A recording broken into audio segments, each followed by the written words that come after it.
Hello friends, வணக்கம். நாம் இப்போ பார்க்க போகிற டாபிக் குரூப் 4 எழுத போகிறவங்க வந்து பார்த்தீங்கன்னாக்கா அவங்களுடைய ஓஎம்ஆர் ஷீட் வந்து பார்த்தீங்கன்னா ஒரு 11 காரணங்கள்னால வந்து பார்த்தீங்கன்னா நிராகரிக்கப்படும் அப்படின்னு சொல்லியிருக்காங்க. அது என்னென்ன காரணங்கள் அப்படின்றத பற்றி தான் நம்ம இந்த வீடியோவில் ஃபுல்லாக பார்க்க போகிறோம். நாம் வீடியோவை பார்க்குறதுக்கு முன்னாடி நீங்கள் இது வரைக்கும் நம்ம சேனலை சப்ஸ்கிரைப் பண்ணலைன்னா மறக்காமல் சப்ஸ்கிரைப் பண்ணிங்க. கூடவே பக்கத்தில் இருக்கக்கூடிய பெல் ஐக்கானை கிளிக் பண்ணி ஆல் அப்படின்ற ஆப்ஷனை செலக்ட் பண்ணிங்க. அப்போ தான் நம்ம சேனலில் போஸ்ட் பண்ணுற எல்லா வீடியோஸினுடைய நோட்டிஃபிகேஷன் உங்களுக்கு உடனே கிடைக்கும். வீடியோவை ஸ்கிப் பண்ணாமல் முழுசாக பாருங்கள். வாங்க நம்ம வீடியோவை பார்க்கலாம். அதாவது அவங்க வந்து பார்த்திங்கன்னா ஹால் டிக்கெட் இன்ஸ்ட்ரக்ஷனில் கொடுத்துருக்காங்க தெளிவாகவே. என்ன அப்படின்னா ஓஎம்ஆர் விடைத்தாள் வந்து பார்த்திங்கன்னா செல்லாத ஆக்கப்படுதல் அப்படின்னு சொல்லிட்டு அது என்னென்ன ரீசன்னால் அது வந்து செல்லாத ஆகும் அப்படின்னு சொல்லிட்டு இங்கே வந்து கொடுத்துருக்காங்க. அதாவது கருப்பு நிற மை கொண்ட பந்துமுனை பேனா தவிர வேறு பேனா உபயோகப்படுத்தி ஓஎம்ஆர் விடைத்தாள் நிரப்பப்பட்டிருப்பின் அவ்விடைத்தாள் செல்லாததாக்கப்படும் அப்படின்னு சொல்லியிருக்காங்க. அதே மாதிரி விண்ணப்பதாரர் அவரது இணைய வழி விண்ணப்பத்தில் தேர்ந்தெடுத்துள்ள அல்லது அவருடைய அனுமதி சீட்டில் குறிப்பிடப்பட்டுள்ள விருப்ப பாடத்தில் தேர்வு எழுதாமல் வேறு பாடத்தில் மாற்றி தேர்வு எழுதுவது அந்த மாதிரி எழுதியிருந்தாங்க அது வந்து நிராகரிக்கப்படும் அப்படின்னு சொல்லியிருக்காங்க.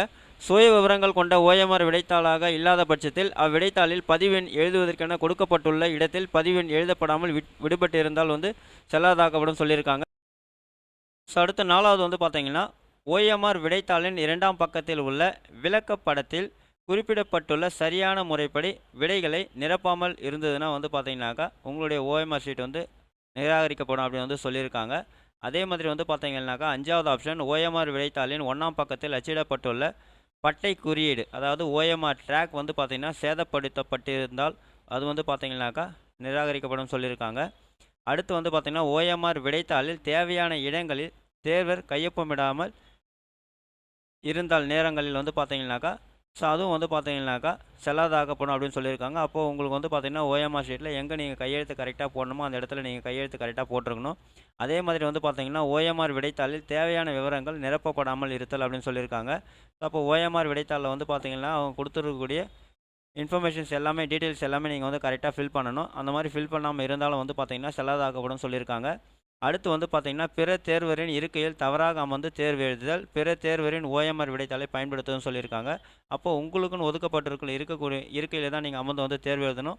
ஸோ வேறு ஒருத்தவங்க இடத்துல நீங்கள் உட்காந்து தேர்வு எழுதினாலோ இல்லை வேறு ஒருத்தவங்களுடைய ஓஎம்ஆர் விடைத்தாளை நீங்கள் பயன்படுத்தினாலோ உங்களுடைய ஓஎம்ஆர் ஷீட் வந்து பார்த்திங்கனாக்கா செல்லாதாக்கப்படும் சொல்லியிருக்காங்க.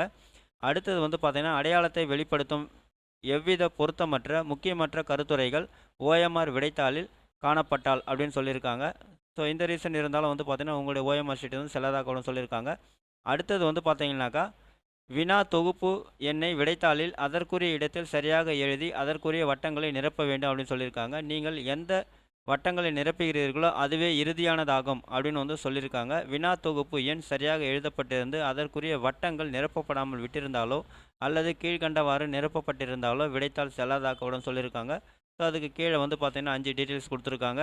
தவறாக நிரப்பப்பட்டிருந்தால், முறையற்று நிரப்பப்பட்டிருந்தால், ஒன்றுக்கு மேற்பட்ட வட்டங்கள் நிரப்பப்பட்டிருந்தால், வழங்கப்பட்ட வினாத்தாள் வரிசையின் வரம்பிற்கு உட்படாத வினாத்தாள் வரிசையை நிரப்பப்பட்டிருந்தால், ஒன்று அல்லது அதற்கு மேற்பட்ட வட்டங்கள் நிரப்பப்படாமல் விடுபட்டிருந்தால், விண்ணப்பதாரருக்கு வழங்கப்பட்ட வினா தொகுப்பில் அச்சிடப்படாத வேறு எண்களை வினா தொகுப்பிற்கான வட்டங்களில் நிரப்பப்பட்டிருந்தால், ஸோ இந்த காரணங்கள்லாம் வந்து பார்த்திங்கன்னா உங்களுடைய ஓஎம்ஆர் ஷீட் வந்து பார்த்திங்கனாக்கா செல்லாதாக்கப்படும் சொல்லியிருக்காங்க. அதே மாதிரி ஓஎம்ஆர் விடைத்தாளின் பகுதி 1 அல்லது பகுதி 2 அல்லது 2ம் குறுக்கு கோடிட்டு அடிக்கப்பட்டிருந்தால் அது வந்து பார்த்திங்கன்னா உங்களுடைய வினாத்தாள் வந்து அதாவது ஓஎம்ஆர் ஷீட் வந்து பார்த்திங்கன்னா செல்லாதாக்கப்படும் அப்படின்னு வந்து சொல்லியிருக்காங்க. ஸோ அதனால் அவங்க கொடுத்துருக்கக்கூடிய உங்களுடைய ஹால் டிக்கெட்டில் அவங்க கொடுத்துருக்கக்கூடிய இந்த இன்ஸ்ட்ரக்ஷன்ஸ் எல்லாமே நீங்கள் கரெக்டாக கோத்ரூ பண்ணீங்க. ஸோ அதை என்ன இன்ஸ்ட்ரக்ஷன் கொடுத்துருக்காங்களோ அதுக்கேற்ற மாதிரி நீங்கள் வந்து பார்த்திங்கன்னா உங்கள் ஓஎம்ஆர் ஷீட்டில் இருந்து நீங்கள் ஃபில் பண்ணீங்க. இந்த வீடியோ உங்களுக்கு பிடிச்சிருந்தா லைக் பண்ணுங்கள், அதிகமாக உங்கள் ஃப்ரெண்ட்ஸ் அண்ட் ரிலேட்டிவ்ஸ்க்கு ஷேர் பண்ணுங்கள், கமெண்ட் பண்ணுங்கள். மீண்டும் ஒரு நல்ல வீடியோவில் சந்திப்போம். நன்றி.